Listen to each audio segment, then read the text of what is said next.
You were up for a ridiculously long time tonight. I am bored and don't feel like working on French right now, so I'm taking a break, and I'm going to read you The Little Prince, as translated by Catherine. I'm not reading all of it right now. Chapter 1.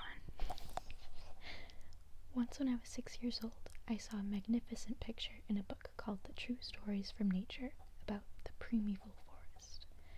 It was a picture of a boa constrictor in the act of swallowing an animal. Here's a copy of the drawing. In the book it said, boa constrictors swallow their prey whole, without chewing it. After that they are not able to move, and they sleep through the 6 months that they need for digestion. I pondered deeply then over the adventures of the jungle, and after some work with a colored pencil, I succeeded in making my first drawing. My drawing number 1. It looked like this. It literally just looks like a hat. I showed my masterpiece to the grown-ups and asked them whether the drawing frightened them. But they answered, "Frightened? Why should anyone be frightened by a hat?" My drawing was not a picture of a hat. It was a picture of a boa constrictor digesting an elephant. But since the grown-ups were not able to understand it, I made another drawing. I drew the inside of the boa constrictor, so the grown-ups could see it clearly. They always need to have things explained. My drawing number 2 looked like this. I did not expect to have to show as many pictures as I do. The grown-ups' responses this time was to advise me to lay aside my drawings of boa constrictors, whether from the inside or the outside, and devote myself instead to geography, history, arithmetic, and grammar. That is why, at the age of 6, I gave up what might have been a magnificent career as a painter. I had been disheartened by the failure of my drawing number 1 and my drawing number 2. Grown-ups never understand anything by themselves, and it is tiresome for children to always and forever be explaining things to them. So then I chose another profession and learned to pilot airplanes. I have flown a little over all parts of the world, and it is true that geography has always been very useful to me.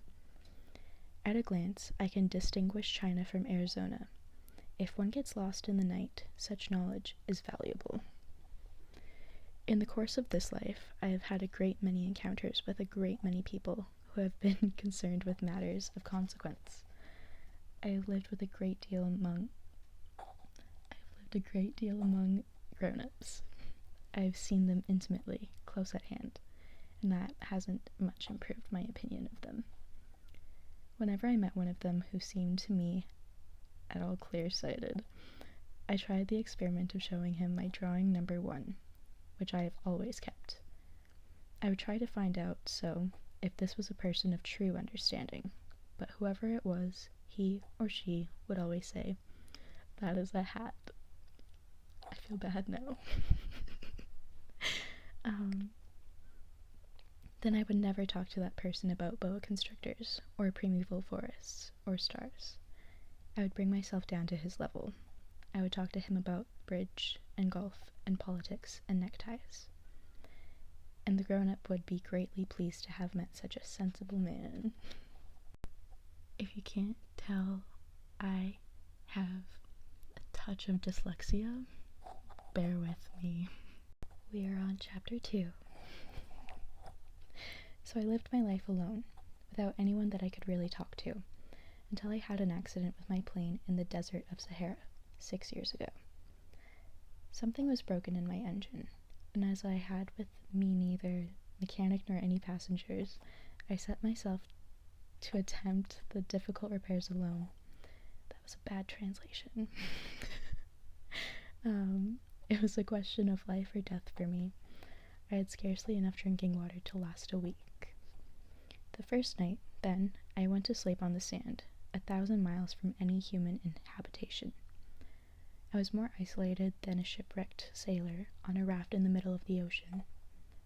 Thus, you can imagine my amazement at sunrise when I was awakened by an odd little voice. It said, "If you please, draw me a sheep." What? Draw me a sheep. I jumped to my feet, completely thunderstruck. I blinked my eyes hard. I looked carefully all around me, and I saw a most extraordinary small person who stood there examining me with great seriousness. Here you may see the best portrait that, later on, I was able to make of him. My drawing is certainly very much less charming than its model.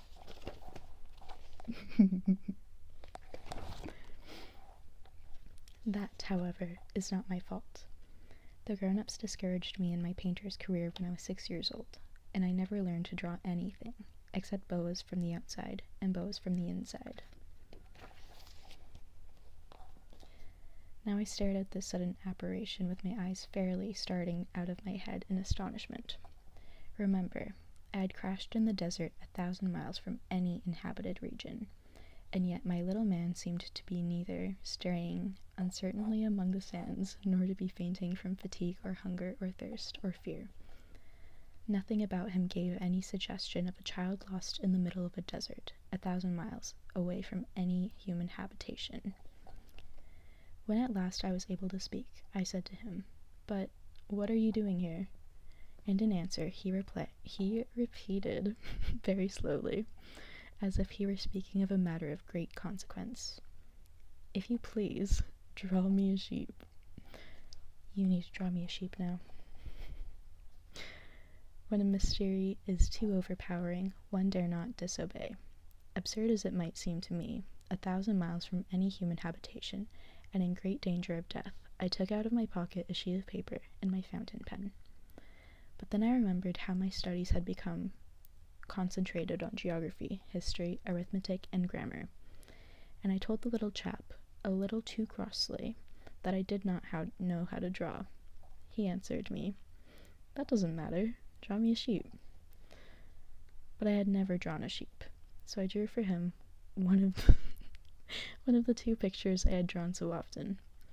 It was that of the boa constrictor from the outside, and I was astounded to hear the little fellow greet it with, "No, no, no, I do not want an elephant inside a boa constrictor. A boa constrictor is a very dangerous creature, and an elephant is very cumbersome. Where I live, everything is very small. What I need is a sheep. Draw me a sheep." So then I made a drawing. He looked at it carefully, then he said, "No, this sheep is already very sickly. Make me another." So I made another drawing. My friend smiled gently and indulgently. "You see yourself," he said. "That is not a sheep. That is a ram. It has horns." So then I did my drawing over once more, but it was rejected too, just like the others. "This one is too old. I want a sheep that will live a long time." By this time my patience was exhausted, because I was in a hurry to start taking my engine apart, so I tossed off this drawing, and I threw out an explanation with it. "This is only his box. The sheep you asked for is inside." I was very surprised to see a light break over the face of the young man. "That is exactly the way I wanted it. Do you think that this sheep will have a great deal of grass?" Translation. Why? Because where I live, everything is very small. There's all the little sheepies.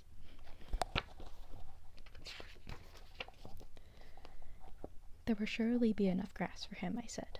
"It is a very small sheep that I have given you." He bent his head over the drawing. "Not so small that, look, he has gone to sleep." And that is how I made the acquaintance of the little prince. We are on chapter 3. It took me a long time to learn where he came from. Little Prince, who asked me so many questions, never seemed to hear the ones I asked of him. It was from words dropped by chance that, little by little, everything was revealed to me. The first time he saw my aeroplane, for instance, I shall not draw my aeroplane, that would be much too complicated to draw for me. He asked me, "What is that object?" "That is not an object.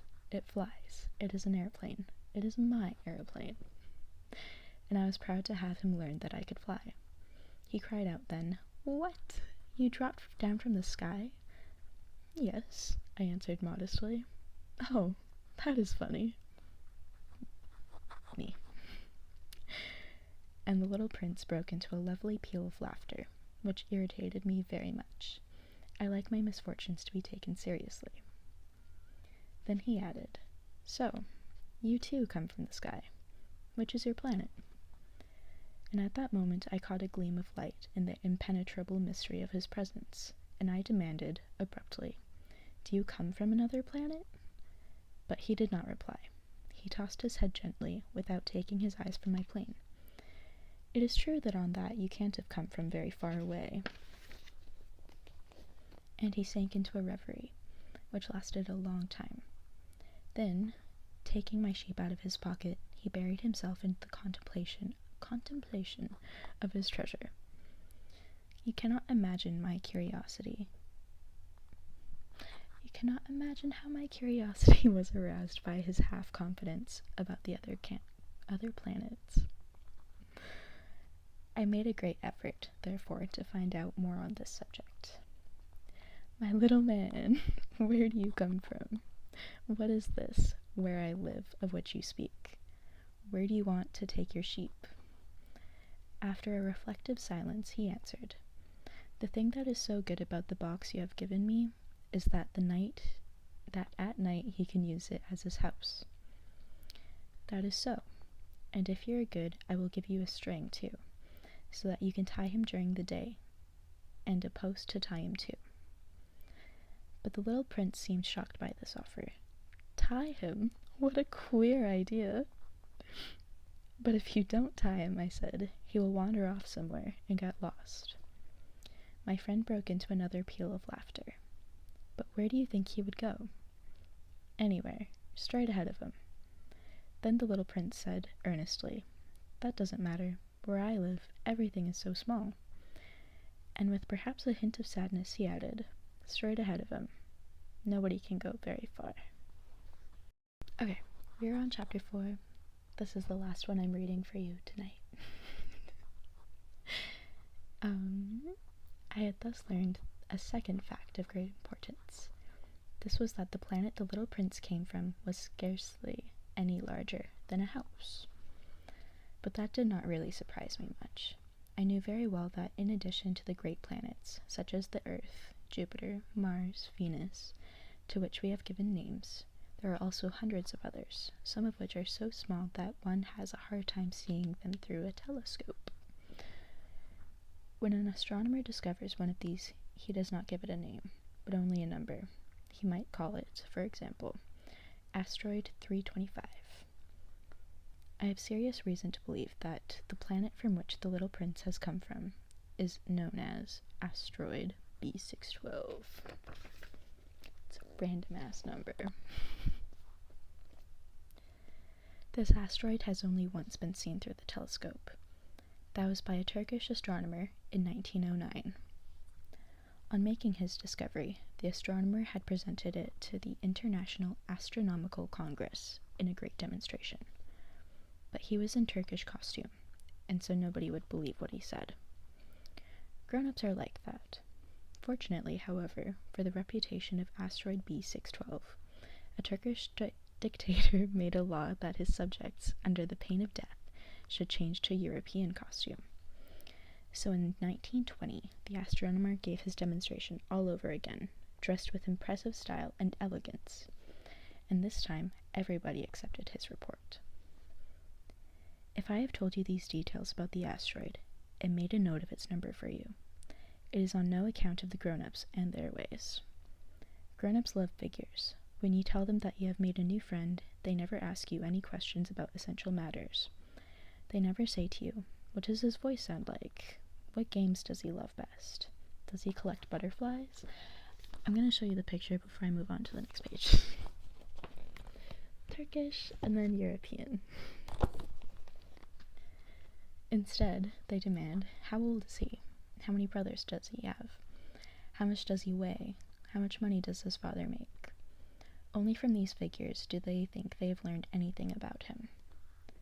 If you were to say to the grown-ups, "I saw a beautiful house made of rosy brick, with geraniums in the windows and doves on the roof," they would not be able to get any idea of the house at all. You would have to say to them, I saw a house that cost about 40,000, and I think that's euros. I think that's, we're gonna say euros. Then they would exclaim, "Oh, what a pretty house that is." Just so, you might say to them, the proof that the little prince existed is that he was charming, that he laughed, and that he was looking for a sheep. If anybody wants a sheep, that is a proof that he exists. And what good would it do to tell them that? They would shrug their shoulders and treat you like a child. But if you said to them, the planet he came from is asteroid B612, then they would be convinced, and leave you in peace from their questions. They are like that. One must not hold it against them. Children should always show great forbearance toward a grown-up people. Again, weird translation. But certainly for us, who understand life, figures are a matter of indifference. I should have liked to begin the story in the fashion of the other fairy tales. I should have liked to say, once upon a time there was a little prince who lived on a planet that was scarcely any bigger than himself, and who had a need of a friend. To those who understand life, that would have given a much greater air of truth to my story. For I do not want anyone to read my book carelessly. I have suffered too much grief in setting down these memories. 6 years have already passed since my friend went away from me, with his sheep. If I try to describe him here, it is to make sure that I shall not forget him. To forget a friend is sad. Not everyone has had a friend. And if I forget him, I may become like the grown-ups, who are no longer interested in anything but figures. It is for that purpose, again, that I have bought a box of paints and some pencils. It is hard to take up drawing again at my age, when I have never made any pictures except those of the boa constrictor from the outside and the boa constrictor from the inside, since I was 6. I shall certainly try to make my portraits as true to life as possible, but I am not at all sure of success. One drawing goes a long way, and another has no resemblance at all. I make some errors, too, in the little prince's height. In one place he is too tall, and in another too short, and I feel some doubts about the color of his costume, so I fumble along as best I can, now good, now bad, and I hope generally fair to middling.